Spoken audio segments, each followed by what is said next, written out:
Bien-aimés dans le Seigneur, prions également pour Soulé de Paris, parce que au travers de toutes ces choses qui sont en train de se faire publiquement, au travers de toutes ces choses qu'il est en train de faire pour le frère Gbagbo Kone, je vois une forte menace sur lui. Je vois une forte menace sur lui. Bon les gars, bonjour à tous, hein. Bonjour à vous tous, merci beaucoup. Voilà, nous avons une voix un petit peu fatiguée. Valon, bien sûr, bravo à toi, hein. Voilà.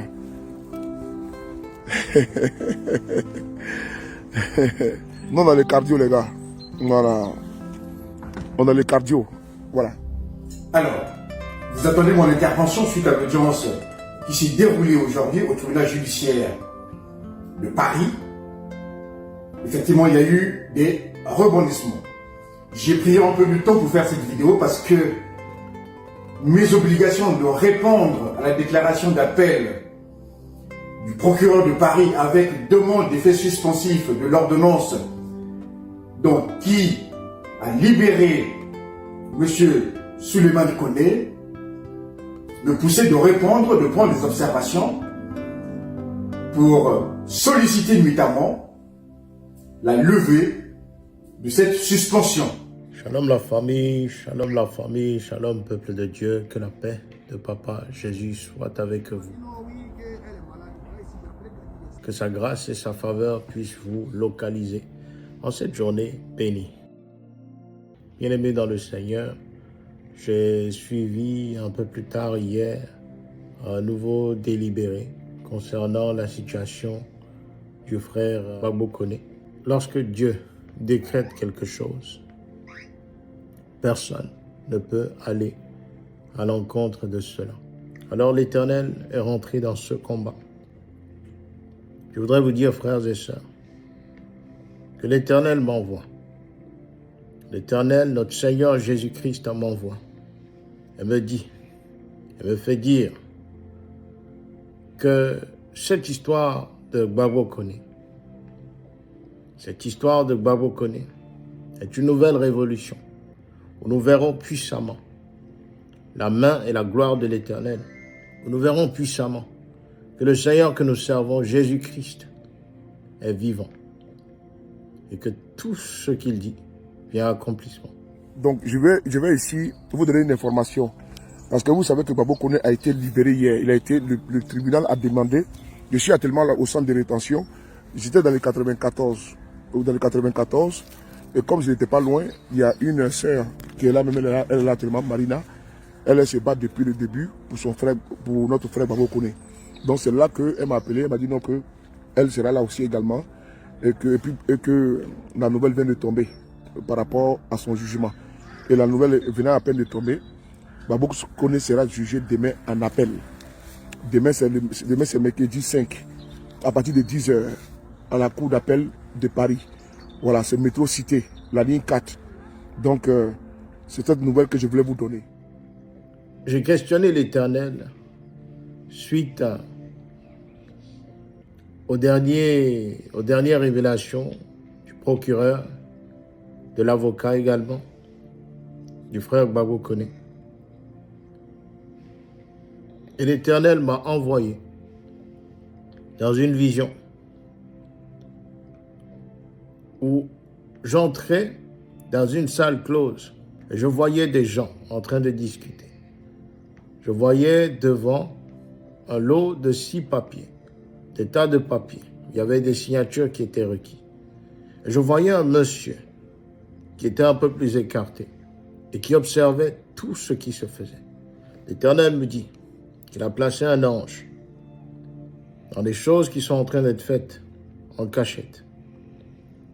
Un ange dont le sceau viendra contredire toutes les manigances qui sont planifiées contre le frère Gbagbo Kone. Alors, nous avons obtenu un jugement favorable pour M. Kone Souleymane. C'est l'ordonnance du GLD de Paris. Alors, nous avons excipé l'article 731-1 du Code de l'entrée et du séjour des étrangers et du droit d'asile qui porte sur les garanties de représentation. Cet article dit tout simplement que lorsque l'étranger présente des garanties de représentation effective propres à prévenir un risque de se soustraire à l'exécution de la décision d'éloignement, le juge des libertés et de la détention peut placer un étranger sous assignation à résidence. Le juge a fait droit à notre requête sur ce fondement-là. Ce qui fait que M. Kone Gbagbo, à l'issue de cette audience, a été mis en liberté. Sauf que la loi prévoit, effectivement, en son article L 743-22 et L 743-12, ces articles-là donnent le droit au procureur de la République de Paris de faire une déclaration d'appel avec demande d'effet suspensif. C'est-à-dire que ces articles-là donnent le droit à ce que le procureur s'oppose à la décision de mise en liberté prise par le juge des libertés de la détention. Je réitère ici, frères et sœurs, qu'il n'ira nulle part. Son fils ou sa fille est en France, scolarisé. Il n'a rien fait de mal. Il n'a rien dit de mal. Il a usé de sa liberté d'expression. Et à cause de cela, pour des raisons sombres, pour des raisons qui, en vérité, n'en font pas l'objet, sont en train d'être utilisées à présent pour lui nuire. On doit sortir massivement pour aller soutenir notre frère Babo Kone. Voilà. Il ne faudrait pas qu'on soit 20, on soit 30. Non, il faut qu'on soit nombreux. Voilà. Ce que nous avons fait de mobilisation et de la discipline, il faut qu'on fasse la même chose. Voilà. Le procureur, il n'y a pas d'élément, il n'y a rien qui va empêcher sa libération demain, puisque le procureur a fait appel. Et le tribunal a dit qu'il faut qu'on le libère. Voilà, le procureur a fait appel. C'était son droit, c'est la loi qui le dit. Je crois fortement en la promesse et la parole de notre Seigneur Jésus-Christ, lui qui parle et qui accomplit. Il y a une chose qui est importante. Dieu peut donner la victoire, et il l'a déjà faite. Mais nos pensées et nos actions conditionnent cette victoire.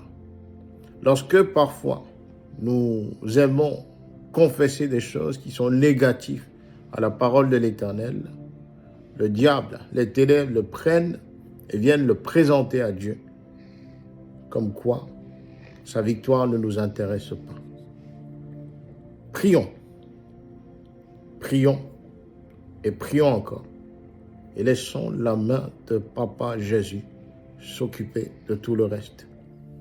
C'est ce qui s'est passé. Il a fait une déclaration d'appel et il a sorti cette déclaration d'appel d'un effet suspensif. Ce qui signifie que M. Souleymane Kone, qui était libre après l'ordonnance du GLD, du tribunal judiciaire de Paris, il devait attendre dans les locaux de rétention prévus à cet effet au tribunal judiciaire de Paris, il devait attendre 4 heures afin que le parquet puisse décider. Il y avait 2 cas de figure où le parquet disait tout simplement « J'accepte l'ordonnance du GLD », auquel cas M. Gbagbo était libéré illico presto, ou bien il jugeait que l'ordonnance du GLD de Paris n'était pas suffisamment motivée ou que la procédure était de nature, effectivement, à contester cette décision-là. Je voudrais exhorter chaque frère, chaque sœur, chaque maman, chaque papa qui suivra ce message, que ces choses qui sont en train d'être faites dans les ténèbres, que ce soit par les procureurs, Donc, le procureur de Paris, dans le cas d'espèce concernant M. Suleiman Koné, a fait une déclaration d'appel avec effet suspensif. Que ce soit par le tyran ou qui que ce soit, demeure nul et sans effet. Je reste attaché à la parole de mon Dieu. Je reste attaché à la parole de notre Seigneur Jésus-Christ. Et le rendre libre. Mes chers amis de la diaspora, mes chers frères de la diaspora, mes chères sœurs de la diaspora, chers parents de la diaspora, peuple français. Courage, courage. Le courage, c'est la vertu des temps difficiles. Nous allons combattre et nous allons gagner. Merci. Bien-aimés dans le Seigneur, prions également pour Soulé de Paris, parce que au travers de toutes ces choses qui sont en train de se faire publiquement, au travers de toutes ces choses qu'il est en train de faire pour le frère Gbagbo Koné, je vois une forte menace sur lui. Je vois une forte menace sur lui. Je finissais à peine une vidéo que j'ai faite tantôt, que le Seigneur m'envoyait dans une vision, où je voyais Soulé de Paris en train de marcher paisiblement dans la rue. Et